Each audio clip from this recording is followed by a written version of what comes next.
Hi, gang. Here's your Monday poll question at Smerconish.com. Will the No Kings rallies lead to meaningful change? Will the No Kings rallies lead to meaningful change? In the newsletter today, and by the way, I'm just thrilled that the newsletter arrived on time because that major outage early this morning on a lot of platforms impacted us and disrupted us. But whew, thank you, Maya. We got it out and looking good. There are two essays, and we position them side by side, one by Colby Hall from Mediaite, another from Will Bunch at the Philadelphia Inquirer and Daily News, taking completely different views of No Kings in terms of their effectiveness. And here's the cool part.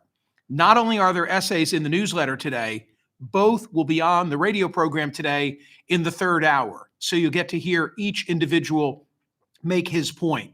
Thank you to my friends at Parks Casino, the #1 casino in Pennsylvania, my casino of choice. I'll be there in like 3 weeks for Stories and Cigars with Smerconish, all sold out. So many things are going on at Parks. Check this out. Not only the headline entertainment in the Excite Center, not all the gambling, it's not just that.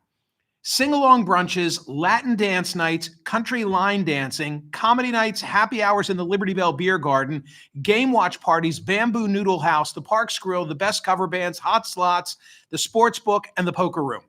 And check this out. Every Sunday at 12 noon, every Monday at 6 p.m.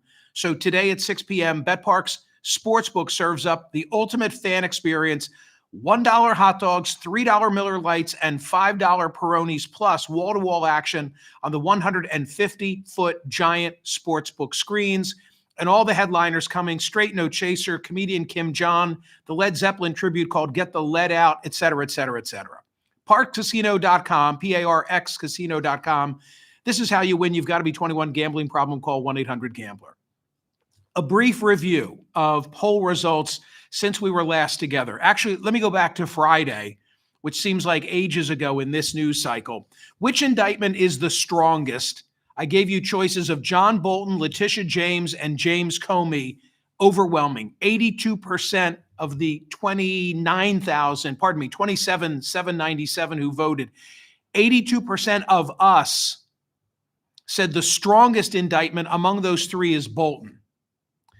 Now comes the Saturday poll question. Which worries you the most? Nate Soares was my guest. He was a guest here on POTUS last week, then a guest on CNN. He co-authored the book that says, if superintelligence is built, if artificial superintelligence is built, we all die. In fact, at the end of the interview on CNN, if I heard him correctly, I got to pull this audio.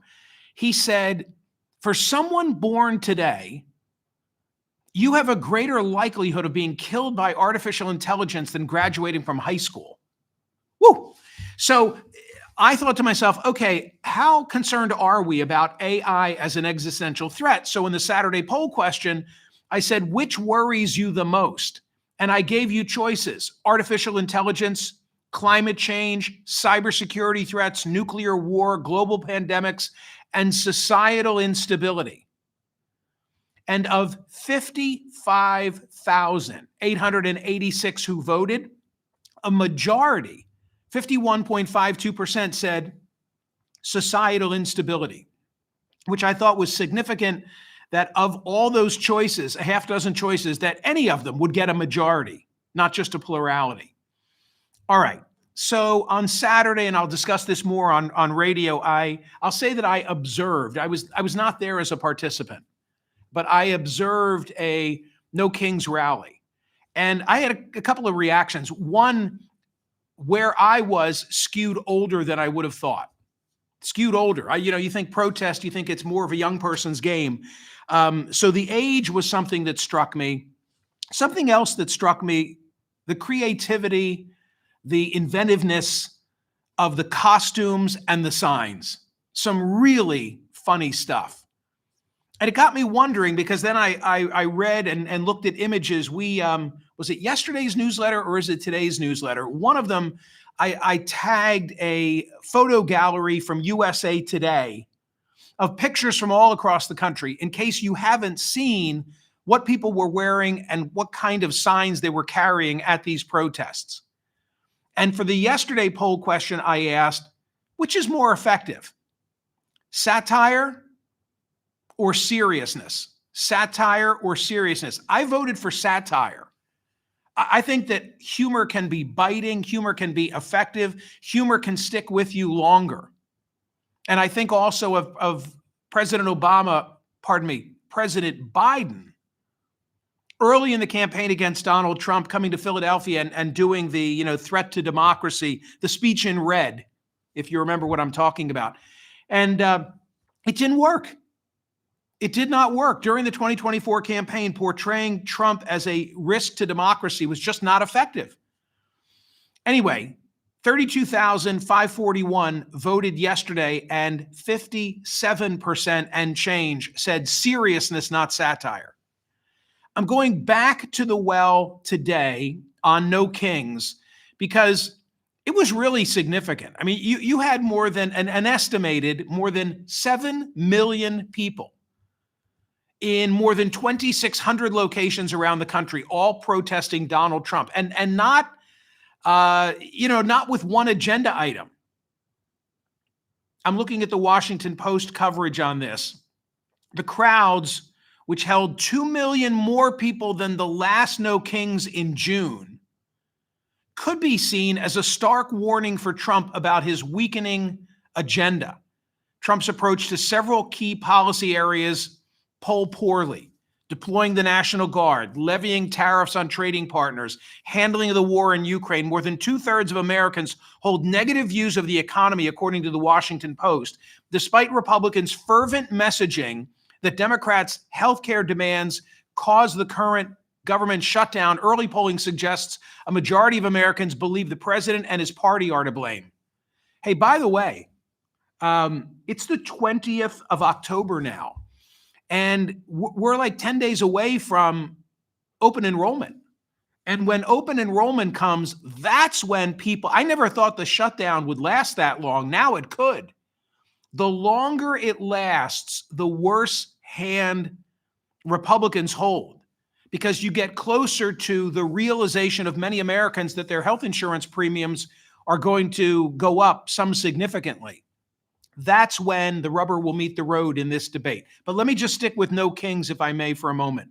So yesterday, I'm reading in on No Kings and watching the footage and reflecting on what I had seen on Saturday. And I saw an essay that was published by Colby Hall at Mediaite, where I think that Colby Hall is a founding editor. Again, Colby will be on the program today. And I love things that make me think. To read a well-drawn essay that makes you think. And he's in that category. Here's what he wrote in part.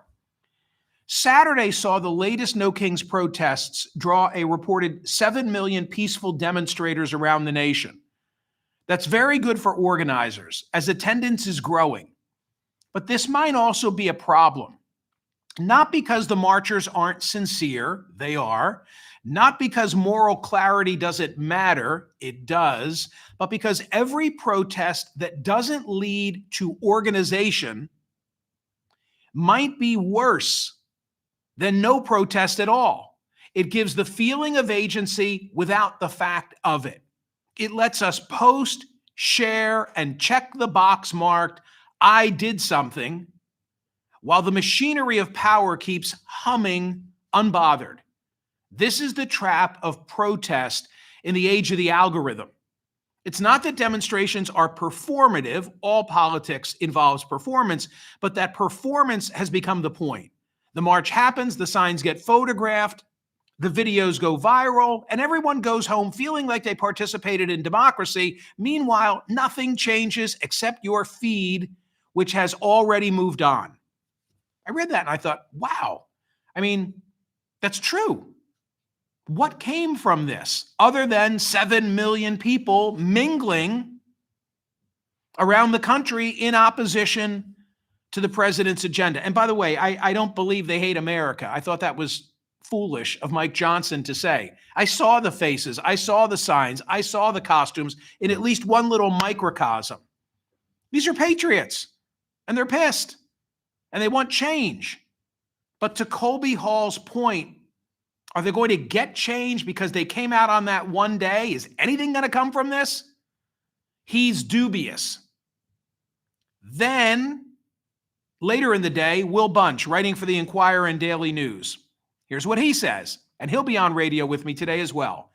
There's a famous quote about mass protest movements with murky origins, misattributed frequently to Gandhi.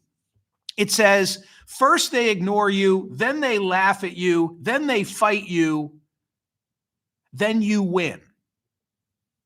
Saturday's massive No Kings protest that filled main streets and public squares from New York and D.C. to smaller burgs like Havertown showed that the effort to halt and reverse dictatorship in mid-2020s America has already prompted a half-laughing, half-fighting response from an increasingly unpopular White House. Ignored at first, the No Kings protest movement is rapidly accelerating to the then you win phase.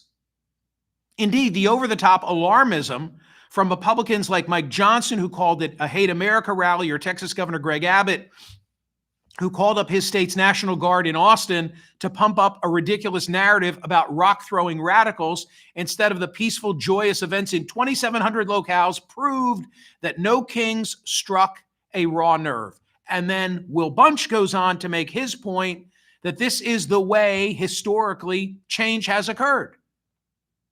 By people coming out and demonstrating and protesting. This is said to have been the second largest one-day protest in U.S. history. Good trivia. What was the first? I would not have got this. I would not have gotten this. Earth Day, 1970. So Bunch goes on to say that this is where it starts, and this is going to bring about real change in the country. And I read it and I thought, okay, not only am I going to publish those essays side by side, but I'm going to invite both authors, and each accepted, thrilled for that, to come on and make their case. So now it's up to you. Go vote at Smerconish.com. Will the No Kings rallies lead to meaningful change? I think that they are a sign of passion for sure. Whether that passion gets harnessed and converted into political capital remains to be seen. It's certainly a sign of people who really have had enough of Trump and obviously are prepared to come out and vote in the midterm elections to bring about change. But I think that Colby Hall is onto something when he says, okay, so what's the ask? And where's the organization? And what are you going to do with that which you've now created, 7 million people, and arguably they'll get to 10 if they do it again and if the weather cooperates.